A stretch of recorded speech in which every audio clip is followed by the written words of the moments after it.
If you're preparing for the GMAT or planning your MBA applications, this week brought some interesting updates. A free Quant resource downloaded over 40,000 times, a 665 focus score that led to an ISB admit with powerful lessons, a major shakeup in the Financial Times MBA rankings, and a January MBA option most applicants completely misunderstand. Let's get right into it. And as always, every article and resource I mentioned is linked in the description below so that you can explore anything in detail. If Quant has ever felt unstable or unpredictable, this might be exactly what you need. The GMAT Club Math Book Focus Edition is now available as a downloadable PDF, and it's already been downloaded more than 40,000 times. Now, this isn't just a random collection of problems. It's built by Beebe, Walker, Bunwell, and Shrouded One, names many of you know from the forum, and it's structured specifically around the GMAT Focus format. It covers number theory, percents, algebra, coordinate geometry, standard deviation, probability, sequences, and many more. And several sections were recently updated, including remainders, advanced overlapping sets, word problems, work problems, distance speed time, and factorials. So if you're rebuilding foundations or tightening weak areas, this is a serious free resource. You'll find the download link in the description below. And if verbal is your focus, the GMAT Club Grammar Book is also available there. Now, let's talk about something that can quietly transform your verbal score. The Reading Comprehension Butler is delivering fresh RC passages every single day this month. One passage per day. No overwhelm, just consistent exposure. And consistency is where most people struggle. Instead of binge studying once a week, this builds daily reading discipline, which is exactly what RC demands on test day. This month's questions are sponsored by Experts Global. And if you've been avoiding RC practice because it feels draining, this is a structured way to stay sharp. You'll find the Butler link in the description below. Now, one of the most interesting stories this week. A user scored 665 on the GMAT Focus, Q85, V80, and DI82, and secured an admit to ISB. But here's what makes it compelling. He had already scored 680 on the classic GMAT. For many people, that's enough. But as a male engineer from an overrepresented pool, he knew he needed differentiation. When Focus launched, he saw an opportunity. His biggest breakthrough wasn't quant, it was verbal. Instead of relying on instinct, what sounds right, he forced himself to apply structured techniques like assumption, negation, and falsification on every critical reasoning question. At first, it felt slower, but once it became automatic, the second guessing disappeared. And here's something important. On test day, he got the first question wrong. He felt it immediately, but instead of spiraling, he stabilized and built a strong streak forward. Final DI score? 82. Now, this takeaway is quite good. The algorithm rewards consistency, not perfection. Recovery matters more than panic.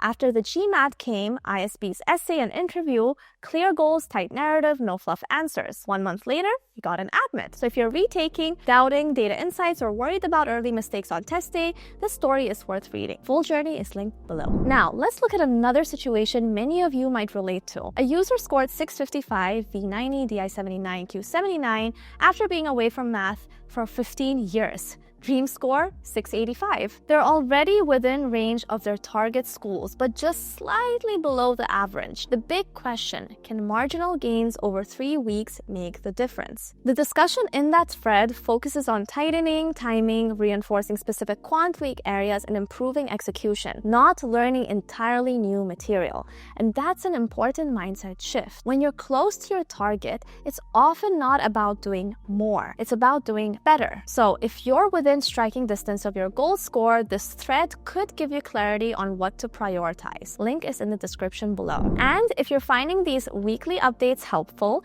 make sure to like the video and subscribe to the channel. We cover real GMAT and MBA news every single week. If you're stuck between V80 and V85 in verbal, this next resource is worth your attention. There's a full 3-hour advanced critical reasoning masterclass focused on boldface, inference, and evaluate questions, the types that usually block progress beyond the 60th to 85th percentile. This isn't about basic strengthen and weaken theory. It's about advanced frameworks and how to execute them under pressure. It's taught by a V90 scorer and includes live practice with 700 level questions. If you feel like your verbal score has plateaued, this could be the shift that you need. The session link is mentioned below. And staying on quant for a moment, absolute value is one of the most misunderstood topics on the GMAT. Many students treat it mechanically, split cases, hope for the best. In the latest quant session, Aditya Kumar rebuilds the concept from the ground up. He introduces a 3-level framework. First, structural insight before manipulation. Second, classification into 5 equation types. Third, opening absolute value,